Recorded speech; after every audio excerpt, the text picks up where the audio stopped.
Hello guys, my name is Vikram. Welcomes you to strive for progress. Topic आपको पता लग गया होगा, चलिए स्टार्ट करते हैं। त्रिभुजों की समरूपता।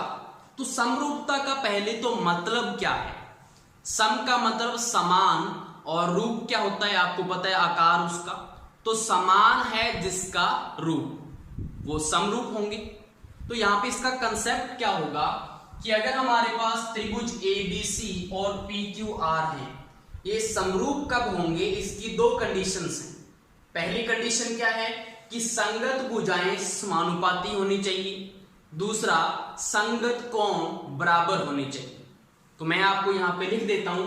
पहली कंडीशन यहां पे क्या बनेगी कि AB अपॉन PQ इक्वल होना चाहिए। ये जो AB और PQ है वो इक्वल किसके होना चाहिए? BC अपॉन QR के। ये संगत भुजाएं। ये इक्वल किसके होना चाहिए? AC अपॉन PR के। ये जो संगत भुजाएं है, ये हमारी फर्स्ट कंडीशन है। दूसरी कंडीशन क्या है? संगत कोण बराबर होने चाहिए। तो संगत कोण कौन से होंगे? यहां पे जो A कोण है और यहां पे जो P कोण है, ये आपस में क्या है? संगत कोण। तो आपकी कंडीशन क्या बोलती है कि संगत कोण होने चाहिए बराबर। तो एंगल A इक्वल होना चाहिए एंगल P के। ऐसे ही एंगल B इक्वल होना चाहिए एंगल Q के। ऐसे ही एंगल C इक्वल होना चाहिए एंगल R। क्लियर है आपको? ये हमारा B है, ये किसके इक्वल हो? Q के। C किसके इक्वल हो? R। ये हमारे क्या है? समरूप त्रिभुज का कंसेप्ट है। और इसको कैसे रिप्रेजेंट करेंगे अगर ये कंडीशंस फॉलो होती हैं? तो ट्राइंगल ABC समरूप है ट्राइंगल PQR की। तो ये इसका क्या है? साइन है समरूपता का। अब अगर हम बात करें वृत्तों की, तो सभी जो वृत्त होते हैं सारे के सारे समरूप होते हैं। आपको दिख रहा है कि रूप सभी का समान होगा। इसकी रेडियस अगर 1 सेंटीमीटर है, इसकी रेडियस 2 सेंटीमीटर है, तो उसकी इसके रूप में कोई फर्क पड़ने वाला है? ऐसे तो है नहीं कि ये अगर 2 सेंटीमीटर त्रिज्या का होगा तो ये कोई वर्ग बन जाएगा, रहेगा तो वृत्त ही। तो यहां पे उसका क्या होगा? ये समरूप होते हैं। कोई भी वृत्त हो, हमेशा वृत्त क्या होते हैं? समरूप। तो आपको ये क्लियर है, याद रखना है इसको। दूसरा हमारा है सभी वर्ग भी समरूप होते हैं। आप बोलेंगे सर वर्ग कैसे समरूप होते हैं, हमें तो प्रूफ करके भी दिखाओ। तो देख लेते हैं यहां पे। अगर वहां पे भी देखना हो वृत्त में, तो मुझे बताओ इसका जो पूरा कोण है वो कितना बन रहा है? यहाँ पे जो एंगल है वो कितना बन रहा है? टोटल 360 डिग्री बन रहा है या नहीं बन रहा? यहाँ पे टोटल एंगल कितना बन रहा है? 360 डिग्री बन रहा है या नहीं बन रहा? तो मुझे बताओ संगत कोण बराबर है या नहीं है? बराबर, बिल्कुल बराबर है। ठीक है, तो यहाँ पे आपको ये क्लियर है, आपको ध्यान में रखना है कि सभी वृत्त क्या होते हैं? समरूप। दूसरा, वर्ग को कैसे प्रूफ करेंगे? देखो हमने क्या बोला है कि संगत भुजाएं समानुपाती होती हैं। अनुपात देखिए इनका, अभी चेक कर लेते हैं हम वर्ग का कि वर्ग जो है वो समरूप है या नहीं है। जैसे कि 2 सेंटीमीटर वाला भुजा वाला जो वर्ग है, उसकी संगत भुजा हमने कौन सी ले ली? अगर इसको हम ABCD मान लें और इसको मैं क्या मान लूं? PQR और S मान लूं, तो मुझे बताओ AB की संगत भुजा कौन सी है? PQ। AB की वैल्यू कितनी है बताओ मुझे? 2। PQ की वैल्यू कितनी है? 4। क्लियर है? अब मुझे बताओ ये इक्वल किसके होना चाहिए? नेक्स्ट वाला संगत भुजा कौन सी है? BC। तो BC की वैल्यू अगर 2 ये है तो ये भी 2 होगा, ये भी 2, ये भी 2, तो यहां पे ऊपर 2 आएगा। और BC के संगत भुजा कौन सी है? QR। QR की वैल्यू अगर ये 4 है तो ये भी 4 होगा, क्योंकि वर्ग है, सभी भुजाएं समान होती हैं, तो यहाँ पे भी 4 आएगा। ऐसे ही यहाँ पे भी क्या आएगा? 2/4। और इस वाली साइड में भी क्या आएगा? 2/4 आएगा या नहीं आएगा?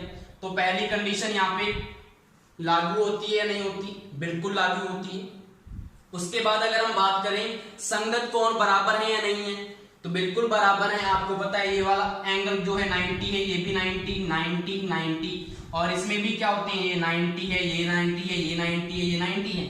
तो अगर आप यहाँ पे लिखें कि एंगल ए इक्वल किसके है, एंगल पी के है या नहीं है, संगत कोण बराबर है या नहीं, दोनों की वैल्यू कितनी है, 90 डिग्री है। तो ऐसे आप चारों का 90 डिग्री आएगा। तो वर्ग हमारा क्या होता है, समरूप होता है। कोई भी वर्ग हो चाहे हमेशा समरूप होगा, कोई भी भुजा हो उसकी। क्लियर है आपको ये कंसेप्ट। तीसरा हमारा होता है यहाँ पे, अगर हम बात करें समबाहु त्रिभुज की, अगर हमारे पास समबाहु त्रिभुज होंगे तो वो हमेशा क्या होंगे, समरूप होंगे। अब आप बोलोगे सर ये कैसे हो गया, समबाहु त्रिभुज समरूप कैसे हुए? तो आपको पता है समबाहु त्रिभुज का कंसेप्ट, सारी की सारी जो उसकी भुजाएं हैं सारी सेम वैल्यू की होती हैं, और एंगल्स क्या होती हैं, हर एंगल 60 डिग्री का होता है या नहीं होता? तो अगर मैं इन दो त्रिभुजों को समबाहु त्रिभुज मान लूं और मैं इनकी कोई भी भुजा यहाँ पे लिख दूं कि जैसे कि मैंने इसको 5 माना, इसको 5, इसको 5, और इसको आप क्या मान लो, इसकी वैल्यू 7 है, इसकी 7 है और इसकी 7 है। समबाहु त्रिभुज का यही कंसेप्ट होता है। हमें पता है इनके एंगल सारे के सारे कितने के होंगे, 60 60 60 60 60 60। क्लियर है? BC की वैल्यू मुझे बताओ। तो BC की वैल्यू कितनी है, 5। इसके संगत ये वाली भुजा होगी QR, यहां पे हम पुट करेंगे। BC के यहाँ पे QR ही था ना, तो QR की वैल्यू कितनी है, 7 है। अब मुझे बताओ AC की वैल्यू 5, AC के अपॉन PR, ये वाली उसकी संगत होगी तो ये भी 7। ये वाली कितनी है, 5, PQ कितनी है, 7। तो ये वाला कंसेप्ट हुआ या नहीं हुआ, यहाँ पे लागू हो रहा है। दूसरा संगत कोण तो आपको दिख ही गया होगा कि एंगल A भी 60 है, एंगल B भी 60 है, तो यह वाली कंडीशन भी लागू होती है। तो हमें याद रखना है कि समबाहु त्रिभुज हमेशा क्या होते हैं, समरूप होते हैं। यहां से क्लियर हो रहा है आपको। उसके बाद हम चलते हैं आयत के ऊपर कि आयत पे ये वाला कंसेप्ट लागू होता है या नहीं होता, समरूपता का। तो मैं आपको बता दूं कि आयत हमारा समरूप हो ये जरूरी नहीं है। कैसे जरूरी नहीं है, तो वो मैंने आपको यहाँ पे एग्जांपल बना के रखा हुआ है कि आपका आयत एक ऐसा भी हो सकता है और एक आयत आपका ऐसा भी हो सकता है। ठीक है, एक तो ये देखने से ही क्या नहीं लग रहे, समरूप नहीं लग रहे, लेकिन हमने ये दो कंडीशंस भी देखनी है कि लागू होती है नहीं होती। तो इनको पहले तो हम लेबल कर देते हैं कॉर्नर्स को। यहाँ पे ABCD बोल दो इसको, और इसको बोल दिया PQ R और S। क्लियर है? AB के संगत मुझे बताओ PQ की वैल्यू कितनी है। AB की वैल्यू कितनी है, 4, PQ की वैल्यू कितनी है, 2। कितना आंसर आया यहाँ पे, चलो कोई बात नहीं, आंसर की ये हमारा आ गया। अब इसके इक्वल क्या होना चाहिए, दूसरी संगत भुजा। मुझे BC की वैल्यू बताओ कितनी है। ये 2 सेंटीमीटर दे रखी है, इसकी चौड़ाई 2 सेंटीमीटर है, तो BC की वैल्यू कितनी है, यहाँ पे 2। इसके संगत भुजा मुझे बताओ क्या है, QR इसकी संगत भुजा है। यहाँ पे इसकी वैल्यू कितनी है, 4 सेंटीमीटर इसकी चौड़ाई दे रखी है, तो यहाँ पे इसकी वैल्यू कितनी है, 2/4। मुझे बताओ ये दोनों इक्वल है या नहीं, बिल्कुल इक्वल ही नहीं है। यहाँ पे इसका अगर आंसर भी निकालें हम, 2 2 4, इसकी वैल्यू तो 2 है, और इसका आंसर निकालने 2 1 2 2 2 4, इसकी वैल्यू कितनी है, 1/2। मुझे बताओ 2 जो है वो 1/2 के इक्वल होता है क्या, कभी नहीं होता। तो ये वाला कंसेप्ट यहीं पे पता लग गया। तो आगे तो हमने निकालना ही क्या है, 4 भुजाओं का क्या निकालने, पहली 2 भुजाओं में क्या हो रहा है, फेल हो रहा है। तो पहला तो यहाँ पे फेल हो ही गया, हो गया ना। तो यहाँ पे आपको पता लग गया होगा कि आयत हमारा समरूप नहीं होता। क्लियर है सभी को, मैंने चारों का बता दिया। अब आपको इसके बाद क्या ध्यान में रखना है, हमने सर्वांगसम त्रिभुज की प्रॉपर्टीज पढ़ी थी पीछे वाली वीडियो में, आपने देख लिया होगा। तो सभी समरूप त्रिभुज, सभी जो समरूप त्रिभुज हैं उनका सर्वांगसम होना जरूरी नहीं है, लेकिन जो भी सर्वांगसम त्रिभुज होंगे वो हमेशा क्या होंगे, समरूप होंगे। ये आपको एक प्रॉपर्टी ध्यान में रखनी है, बहुत ही काम की प्रॉपर्टी है, इसको अच्छे से याद रखना। उसके बाद यहाँ पे हम इसके क्या करने वाले हैं, इनके कौन कौन से नियम हैं जिससे हम किसी त्रिभुज को समरूप त्रिभुज यहाँ पे प्रूफ कर सकते हैं, वो हम अभी देखने वाले हैं। चलिए, हमारा पहला नियम है यहाँ पे भुजा भुजा भुजा नियम या साइड साइड साइड। तो इसका कंसेप्ट क्या है कि अगर हमारे पास त्रिभुजों की 3 संगत भुजाएं समानुपाती हों तो वे त्रिभुज क्या होंगे, समरूप होंगे। कैसे? आपको पता है कि यहाँ पे हमारे पास ए बी साइड 4 है, हमने यहाँ पे कौन सी साइड लेनी है ताकि हमारा जो रेशियो है तीनों का इक्वल आए, तो आपको उसके अकॉर्डिंग चूज करना है। जरूरी नहीं है कि आपको ये वाली ही संगत भुजा लेनी है। तो ए बी के संगत मैंने क्या चूज किया, पी आर को। तो यहाँ पे क्या लिखेंगे हम, A B upon P R. कितनी वैल्यू है ए बी की, ए बी 4 है और पी आर कितना है, 8 है। तो यहां से कितना आया, 4 एकम 4, 4 गुना 8, 1/2 आया। अब आपने दूसरी संगत भुजा कौन सी चूज करनी है, हमने ले लिया कि यहाँ पे जो बीसी भुजा है वो मैंने संगत किसके ले ली, आर क्यू भुजा की। यहाँ पे पी आर तक हो गया तो आर क्यू तक ले लिया हम। तो यहाँ पे क्या हो गया कि बीसी अपॉन आर क्यू। मुझे बताओ बीसी की वैल्यू कितनी है, 6 है। आर क्यू की वैल्यू कितनी है, 12 है। तो यहां से कितना आया, 6 कम 6, 6 दूना 12, 1/2 यहां से भी आ गया। तीसरी संगत भुजा जो बची आपके पास, ये बची, इधर से ये वाली बची है। तो यहाँ पे क्या आएगा, ए सी अपॉन क्या आएगा, पी क्यू आ जाएगा, यही आएगा। तो यहाँ पे इसकी वैल्यू बताओ, ए सी की कितनी है, 9 है और पी क्यू कितना है, 18 है। तो यहां से भी कितना है, 9 एकम 9, 9 दूना 18। तो हमारा ये कंसेप्ट क्लियर हो गया या नहीं होगा, प्रूफ हो गया हमारा। तो यहाँ पे हम क्या लिखेंगे कि ये त्रिभुज क्या होंगे, समरूप होंगे। लेकिन समरूप त्रिभुज को लिखने का एक तरीका है जो आपको आना चाहिए। आप क्या लिखेंगे यहाँ पे कि ट्राइंगल जो ए बी सी है वो समरूप है ट्राइंगल। यहाँ पे क्या लिखेंगे आप, उसको ध्यान में लिखना है आपको। ए बी सी, मुझे बताओ ए बी जो साइड है वो किसके हमने संगत भुजा ली थी, ए बी के संगत कौन सी ली है, पी आर ली है आपने। तो यहाँ पे क्या आएगा, पी आर आएगा, ना कि पी क्यू आर। सीधे लिख दो पी क्यू आर, गलत हो जाएगा। तो यहाँ पे ए बी के संगत कौन सी है, पी आर। तो यहाँ पे पी आर पहले आएगा, इसकी संगत हमने ये ली थी। उसके बाद आपको पता है बीसी हमने लिया है, वो किसके संगत लिया है, आर क्यू के। तो यहाँ पे आर तो आ गया, बी की जगह वेरी गुड, सी की जगह क्या बचा, क्यू बचा। तो यहाँ पे क्या आ जाएगा, पी आर क्यू। एक और चेक कर सकते हैं आप, ए और सी किसके संगत लिए हमने, पी और क्यू के। तो ए की जगह पी आ रहा है, सी की जगह क्यू आ रहा है, बिल्कुल राइट है। इसको ऐसे देख के करना है आपने रिप्रेजेंट। ये हमारा फर्स्ट लॉ कंप्लीट हो गया। दूसरा हमारा जो नियम है वो हमारा क्या बोल रहा है, कौन कौन कौन नियम। और इसको हम कौन कौन नियम भी कह सकते हैं, क्योंकि अगर किसी त्रिभुज के 2 कोण इक्वल आ चुके या इक्वल आ गए, आपको पता है टोटल कितना होता है, 180 होता है। तो त्रिभुज का तीसरा कोण भी क्या होगा, इक्वल ही तो होगा। तो यहां पे हम कौन कौन नियम भी इसको बोल सकते हैं। इसका कंसेप्ट आपको पता लग गया होगा कि अगर 2 संगत कोण त्रिभुज में 2 संगत कोण बराबर हों तो वो क्या होगा, एक समरूप त्रिभुज होगा। तो यहाँ पे आपको संगत कोण दिख रहे होंगे कि जो एंगल ए है उसके संगत कोण हमने कौन सा ले लिया, एंगल क्यू। आपको पता है कितना है, 80 डिग्री। यहां से आपने क्या ले लिया कि एंगल सी इक्वल है एंगल आर की।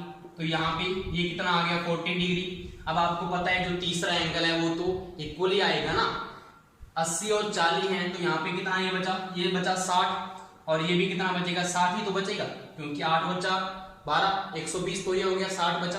तो यहाँ पे हम ये भी लिख सकते हैं कि एंगल बी इक्वल होगा एंगल पी के जो 60 डिग्री है। तो हमने संगत कोण क्या कर दिए, बराबर कर दिए। तो यहाँ पे इसको कैसे लिखेंगे कि ट्राइंगल ए बी सी समरूप है ट्राइंगल। मैंने क्या बोला था, देख के लिखना है। आपने एंगल ए को किसके बराबर प्रूफ किया है, एंगल ए आपका एंगल क्यू के है, हमने लिखा है। तो यहाँ पे क्या आएगा, ट्राइंगल में सबसे पहले क्यू आएगा।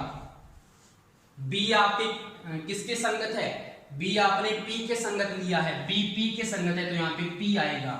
सी आपका किसके संगत है, वो ऑटोमेटिकली आपका सही आएगा सी आपका आर के इक्वल। अगर आपका सही जा रहा है तो ऑटोमेटिकली सही आपका तीसरा आपका ऑटोमेटिकली सही आएगा, सीधी बात ये। तो यहाँ पे आपका पता लग गया आपको कैसे करना है। ये हमारा दूसरा नियम हो गया कंप्लीट।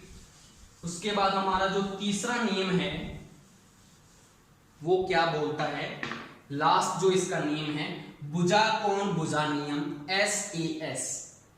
इसमें क्या बोला गया है कि अगर त्रिभुजों में दो संगत भुजाएं समानुपाती हों और एक संगत कोण बराबर हो तो वो क्या होंगे, त्रिभुज समरूप होंगे। चलिए देखते हैं। यहां पे आपको क्या दिख रहा है, AB साइड दिख रही है, तो इसके संगत में क्या मान लू, यहां AB के संगत मैंने ले लिया। यहां पे मैंने AB के संगत कौन सी ले ली, PQ ले ली। AB के संगत PQ ले ली। AB की वैल्यू बताओ मुझे कितनी है 2 और PQ की वैल्यू कितनी है 6 है। तो यहां से कितना आ गया 2 एकम 2 2 3 6 1/3 आया। दूसरी संगत भुजा मैंने ले ली BC, तो यहां पे क्या ले लिया मैंने BC और इसके संगत कौन सी ले ली QR। तो यहां से कितना आएगा, BC की वैल्यू कितनी है 3 है और QR की वैल्यू कितनी है 9 है। तो 3 एकम 3 3 3 9। मुझे बताओ दो संगत भुजाएं आपस में समानुपाती हैं या नहीं। हो गया हमारा। तीसरा कौन कौन सा संगत है, एंगल B जो है वह एंगल Q के संगत है। तो यहाँ पे क्या लिख सकते हैं कि एंगल B एंगल Q के क्या है इक्वल, आपको दिख रहा है, तो ये संगत कोण हो गया। प्रॉपर्टीज तीनों हो गई हैं हमारी। तो यहाँ पे इसको क्या लिखेंगे कि ये क्या है, त्रिभुज आपस में समरूप त्रिभुज हैं। तो यहाँ पे हम लिख सकते हैं इसको कि ट्राइंगल ABC समरूप है ट्राइंगल। आपको दिख रहा है कि B को हमने Q के इक्वल लिया है, तो यहाँ पे मिडल में तो Q आना चाहिए। यहां से देखने से पता लग रहा है, आप पता लग रहा है या नहीं लग रहा, लग रहा है बिल्कुल। अब आपके पास हमने क्या लिया था, AB को संगत लिया था PQ के, तो आपको क्या यहाँ पे क्या लिखना पड़ेगा, A की जगह तो क्या आना चाहिए P आना चाहिए, और आपको पता है B की जगह तो Q आ ही चुका है, बाकी क्या बचा C की जगह क्या आ जाएगा R। तो यहाँ पे बिल्कुल करेक्ट आएगा, ट्राइंगल PQR के क्या है ये समरूप है। ये हमारे सारे के सारे नियम थे। इसके आगे थोड़े से और आपको प्रॉपर्टीज ध्यान में रखनी है। नेक्स्ट हमारा इसमें कंसेप्ट ये है कि समरूप त्रिभुज रूप में समान होते हैं, लेकिन उनका जो माप है, परिमाप या क्षेत्रफल, उसका समान होना आवश्यक नहीं है। ये आपको ध्यान में रखना है। उसके बाद आपकी प्रॉपर्टी ये है कि समरूप त्रिभुजों का जो क्षेत्रफल है उनकी संगत भुजाओं, माध्यिका और शीर्ष लंबों के वर्गों के समानुपाती होता है। तो आपको ये समझ में नहीं आया होगा तो मैं आपको बताता हूं कि मैं क्या बोल रहा हूं कि जो त्रिभुज ABC का जो क्षेत्रफल है, त्रिभुज ABC का क्षेत्रफल अपॉन त्रिभुज PQR का क्षेत्रफल क्या आएगा, अगर ये समरूप हैं क्या आएगा, उनकी संगत भुजाएं जैसे AB की संगत PQ है, AB अपॉन PQ का होल स्क्वायर, संगत भुजाओं के स्क्वायर, तो संगत भुजाएं हमारे पास 3 हैं। यहां पे क्या हो जाएगा BC अपॉन QR का स्क्वायर और AC अपॉन PR का स्क्वायर। ये तो क्या हो गया, संगत भुजाओं के वर्गों के समानुपाती हो गया। और मैंने क्या बोला था, माध्यिकाओं और शीर्ष लंबों के वर्गों के भी समानुपाती बोला था। तो माध्यिका यहाँ पे कौन सी है, AD माध्यिका है, और यहाँ पे कौन सी माध्यिका है, PS। तो यहाँ पे और क्या लिख सकते हैं, इक्वल में ही लिख लो इसको, AD अपॉन PS का होल स्क्वायर। और मैंने क्या बोला है, शीर्ष लंब, शीर्ष से डाला गया लंब, तो AE यहाँ पे क्या है हमारे पास शीर्ष लंब है, उसके यहाँ पे क्या है PT। इसका क्या करना है, मैंने वर्ग करना है। तो ये हमारा पहला कंसेप्ट है कि अगर हमारे पास त्रिभुज ABC और PQR समरूप त्रिभुज हैं तो उनके क्षेत्रफल का जो अनुपात है वो क्या आएगा, उनकी संगत भुजाओं, माध्यिकाओं तथा शीर्ष लंबों के वर्गों के समानुपाती होता है। ये आपको ध्यान में रखना है। आपको इसके ऊपर क्वेश्चन आ सकता है, साइडें आपको दी हो सकती हैं, तो आपको यहां से कैलकुलेट कर लेना है। क्लियर है फर्स्ट प्रॉपर्टी। दूसरा, क्षेत्रफल की जगह आपको परिमाप अगर पूछ लिया जाए, अगर यहां पे आपको परिमाप पूछ लिया जाए कि त्रिभुज एबीसी का परिमाप अपॉन त्रिभुज पीक्यूआर का परिमाप, इसका फॉर्मूला क्या बनेगा।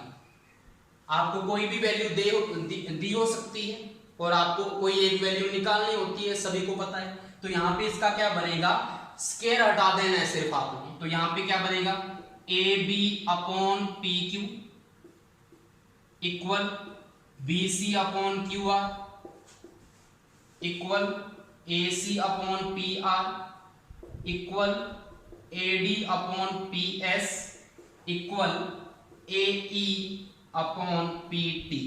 तो यहां पे ये सारे क्यों लिखवाए हैं, क्या पता आपको कौन सी वैल्यू दी जाए।